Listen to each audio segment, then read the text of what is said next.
Hi, this is James Gordon Tour Live here with the fifth book in the Cyberpunk series. I'm almost done it, just one book to go, and I'll be done with this series.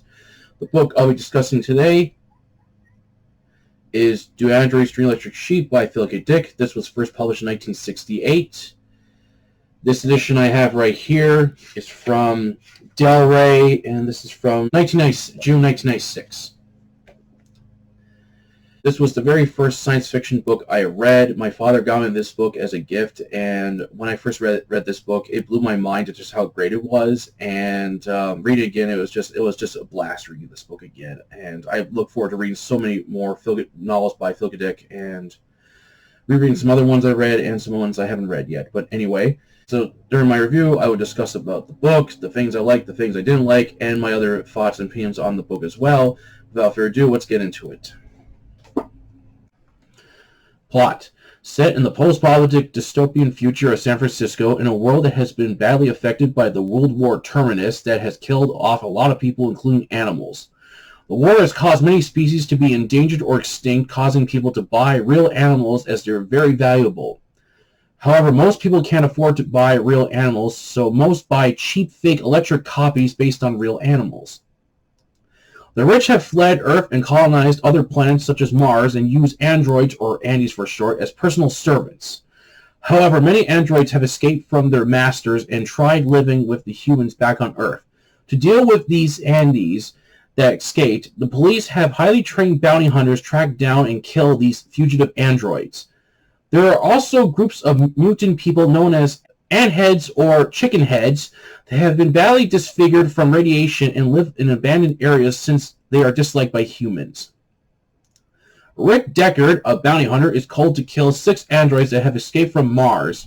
However, these are the new Nexus 6 models, which look more human than their previous model.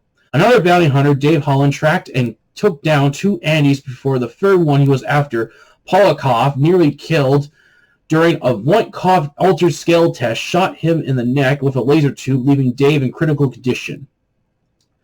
However, Rick has to go to a meeting with the head of Rosen Association, Eldon Rosen, in Seattle before his boss wants him to track down the 6 Andes. Once there, he is greeted by a very young and beautiful woman, Rachel Rosen, who begins flirting with Rick. Inside, Rick meets Eldon, who wants him to test Rachel with his Voight-Kampff altered scale to prove that it can't tell the difference between the Nexus 6 and a human, since Eldon doesn't want to recall his new android models if the test can identify them, stating he'll have to begin the Nexus 7 models, and blackmails Rick to drop the case, knowing the police will have to come up with a new method of finding Andes. However, Rick refuses and carries out the test on Rachel, proving she is in fact an android.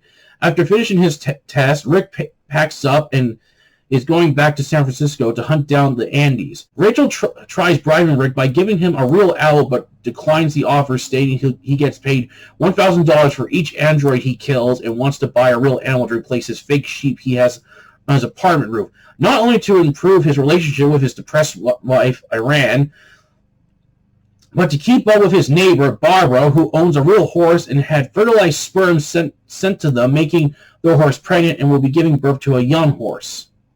When Rick goes after Polakov, who is working in garbage waste, Rick goes to his workplace but hasn't reported in for work, nor isn't at his apartment. When Rick returns to his hover car on the roof, a hover taxi lands and is greeted by a Russian cop, Sander Kadi, who his boss told would be teaming up to find the fugitive Andes. However, Rick is very suspicious and has Connie sit inside his hover car. While expecting a laser tube that Rick hasn't seen before, Connie states he has the firing mechanism implanted in his hand. He realizes that Kaneda is Polakov. Rick activates a safety switch to prevent Polakov from using his laser tube and tries strangling him. Rick reaches for his .38 Magnum backup gun and shoots Polakov, blowing his head to pieces as his body violently smacks against the passenger door. After killing the third Andy, Rick goes after the next one, Lula Loof, who is posing as a German opera singer. Meanwhile, a lonely chickenhead, John R. Isidore, working as a vet, about to leave work when he hears a popular live talk show from Mars, Mr. Buster Friendly, When Isidore knocks at the door, he finds a young girl calling herself Pris and states she is waiting for her friends to show up. The two begin to form a friendship while helping out the remaining androids hide from the bounty hunter. Rachel tries gaining Rick's trust and even attempts to get him to ditch his real life for her, but reveals she has slept with other bounty hunters to discourage them from completing their mission. Rick abandons her. During the course of the novel, both Rick and Isidore have visions of a supernatural being, Mercer, who is guiding both men while showing them the truth of what is real and what is fake. Phil creates a well-crafted and interesting story within the detailed world. Phil brings up topics such as the value and meaning of life, the side effects of war, and the harm it can do to both humans and animals. What is real and what is fake, and our mistrust of machines, yet the desire to create a perfect living being. What I felt this novel was lacking was the more detail on the post-apocalyptic world, along with other questions of how the rich live versus middle-class people in their apartments, and the background on the World War terminus. A little more action would have been nice. Overall, Do Androids Dream Electric Sheep is a great novel and has such important messages that strongly reflect the world we're living in right now. If you haven't read this great novel, please do yourself a favor. Get a copy of this novel. Forget the film that doesn't come anywhere close to this novel. You might learn a thing or two from reading it. As I said, this is an excellent book. It's got a lot of memorable moments in it, such as one scene involving a spider, which is why I'm wearing this shirt today. And I love the scene where when Rick confronts the first Andy that's in his car, and I just visualized that whole scene in my head. It was just amazing. And while I enjoyed this book, it does have its dull moments and does get a little slow. And towards the ending, I was hoping kind of like a little more suspense and a little action at the end. But overall, it's still a good book, and it's not. I'm going to show this. It's not a very thick book. Like, this is like 243 pages. I read this thing in 2 days, so it was like it's not very complex. There's no like subplots or anything to that. It's straightforward, tells a story, and it doesn't waste any time. It just gets into it, and you could read this thing in like one sitting if you had the time, or just 2 days like I did. As I said, it has a lot of important messages that I think reflect on the world we're living right now, and it touches upon like our desire to own stuff and our disappointment when we discover that it's not real, it's fake, and then the consequence of when you do something that is real, when you own it, and then others either try to steal it or destroy it because they don't have it. As another thing that happens in this book. No, I'm going to spoil it. And the last thing I want to touch upon, you can see it on the book here, the white text above the title, the inspiration for Blade Runner. I'm going to tell you right now, that is a big load of horseshit. This film does not come anywhere near the book. It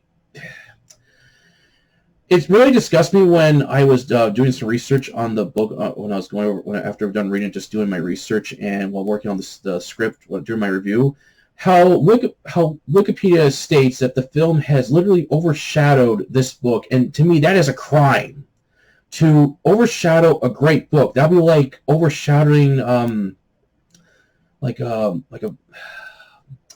to think of a book, like a really good book, like if like a popular book, and then you come out with a film that overshadows it. To me, that's a crime. Like, yes, there are films that are better than the books, but I feel that this is a lot better than Blade Runner. It's just, the film does not come anywhere close to the book. It takes out all the important messages. It's all about style, filler, fancy camera angles, young, attractive, good-looking actors, and no substance. That's what the film is. It doesn't have any the good stuff in this book. So I could go on rambling about how much I hate Blade Runner. I've seen that film 3 times. I still hate it for what it is. But I will say that for a future top list video on worst novel adaptations ever.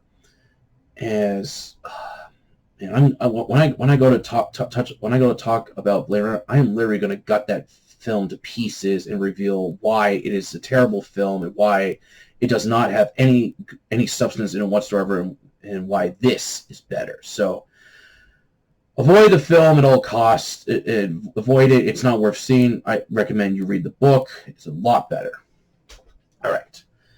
that is it for the video today. I hope you enjoyed it, and I will begin reading Assassins tonight by Sean Hudson, so I can get a horror book going. And I'm going to finish off the Summer Slaughter series with Stephen Hunter's Dirty White Boys, and then the last book in the Cyberpunk series, Virtual Light by William Gibson. And then I'm just going to just read horror and science fiction books for a while before start up another series I have planned.